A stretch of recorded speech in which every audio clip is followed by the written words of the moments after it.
যবনকুলে যার জন্ম হয়েছিল, মুসলমানের ঘরের অন্ন খেয়ে যে ছেলেটি বড় হয়েছিল, 22 বাজারে এত এত চাবুকের আঘাত সহ্য করেও, এত এত বেত্রাঘাত সহ্য করেও সে কোনোদিন বদনে হরি নাম বন্ধ করেনি। কে?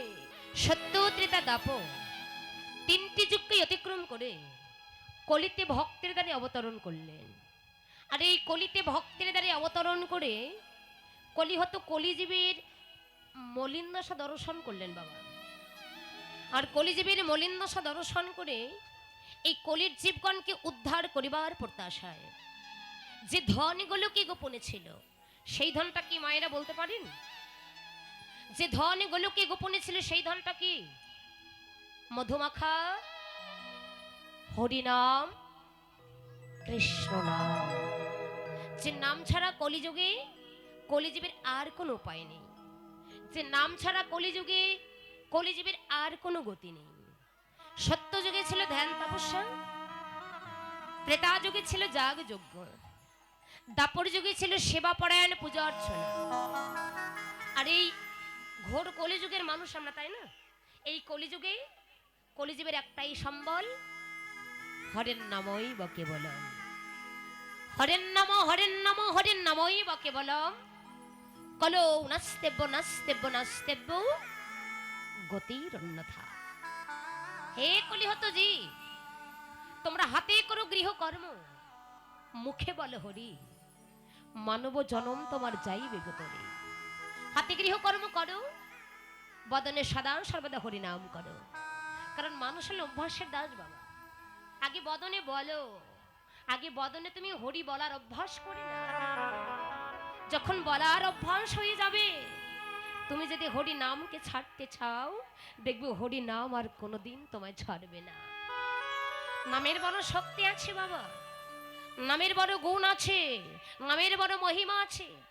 নামের শক্তি যদি না থাকতো, নামের গুণ যদি না থাকতো, নামের মহিমাই যদি না থাকতো, আপনারা জানেন শতপুত্রের জননী মা গান্ধারী নয়নে কতটা পটি বেঁধেছিল বাবা? একটা দুটো নয়, না 100 পটি নয়নে বেঁধেছিল। এতে কি শতপুত্রের জননী মা গান্ধারী অন্ধ হয়েছিলেন বাবা? বললেন অন্ধ হওয়া তো দূরের কথা, তার নয়নের জ্যোতি আরো দ্বিগুণ বেড়ে গিয়েছিল। কি করে বেড়ে গেল?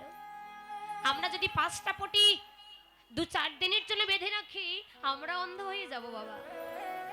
কিন্তু শতপুত্রের জননী মা গান্ধারী নয়নে 100 পটি বাঁধলেন। কতদিনের জন্য?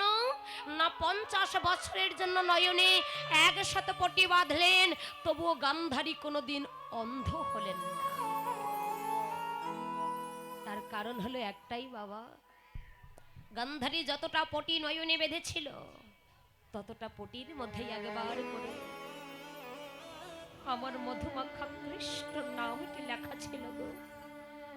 যারা কৃষ্ণ নামের পটি নয়নে বাঁধে, তারা অন্ধ হওয়া তো দূরের কথা বাবা, তাদের নয়নের জ্যোতি যে আরো দ্বিগুণ বেড়ে যায়। যারা কৃষ্ণ নামের পটি নয়নে বাঁধে, তারা অন্ধ হওয়া তো দূরের কথা, নয়নের জ্যোতি দ্বিগুণ বেড়ে যায়। আমরা অনেকেই বলি এটা তার স্বামী ভক্তি ছিল।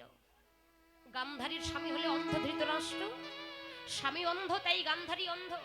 এটা বহিরঙ্গের কথা, কিন্তু অন্তরঙ্গের কথা এটা নয় বাবা। একটা কৃষ্ণ ভক্তির স্বভাব এমনই। গান্ধারীর পিতা হলেন সুবল রাজা।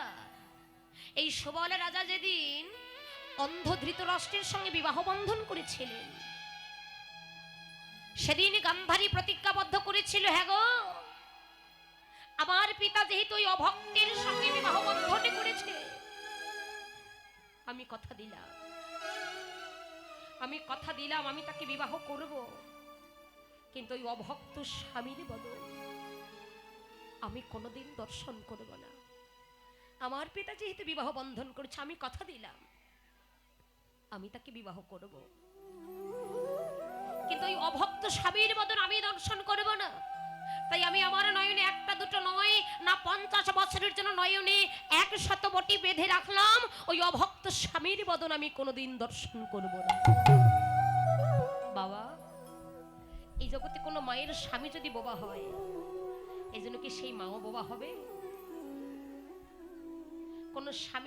কোন মায়ের স্বামী যদি খোড়া হয়, এই জন্য কি সেই মা খোড়া হবে? কোন মায়ের স্বামী যদি অন্ধ হয়, এই জন্য কি ওই মা অন্ধ হবে? বললেন না, এটা বহিরঙ্গের কথা, কিন্তু অন্তরঙ্গের কথা এটা নয়। একটা কৃষ্ণ ভক্তের স্বভাব এমনই, সে যতই ভালোবাসার মানুষ হোক, সে যতই কাছের মানুষ হোক না কেন, অভক্তির বদন তারা কখনো কোনোদিন দর্শন করতে চায় না। কিন্তু আমরা এমনই অপরাধী জীব বাবা, আমরা সাধের দুর্লভ মানব কুলে জন্ম পেলাম,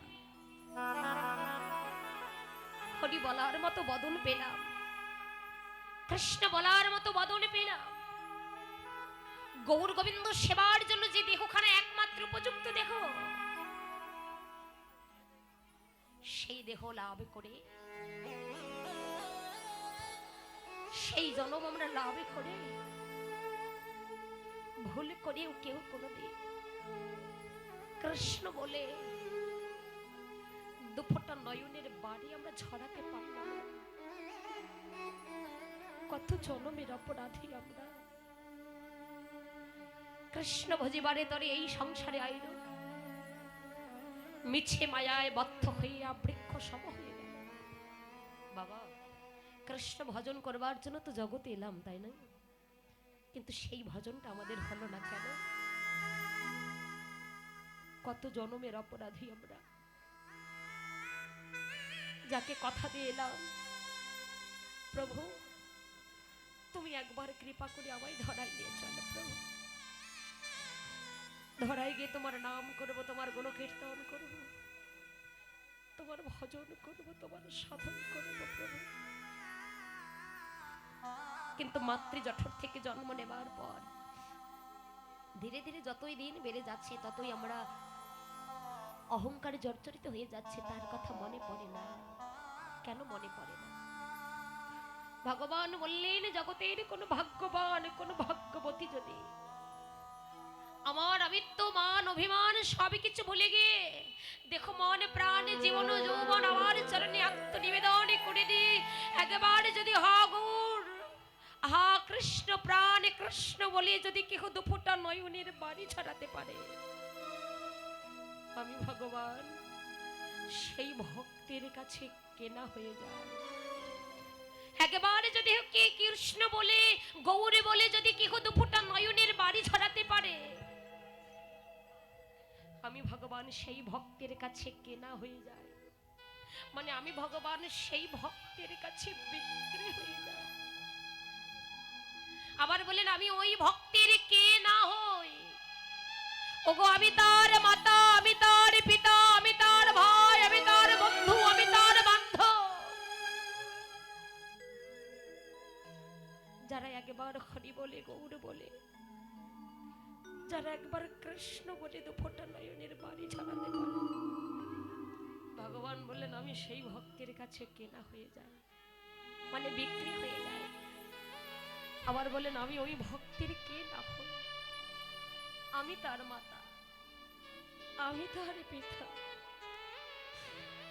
আমি তার ভাই, আমি তার বন্ধু, আমি তার বান্ধব। হয়েছিল তো বাবা, হয়নি?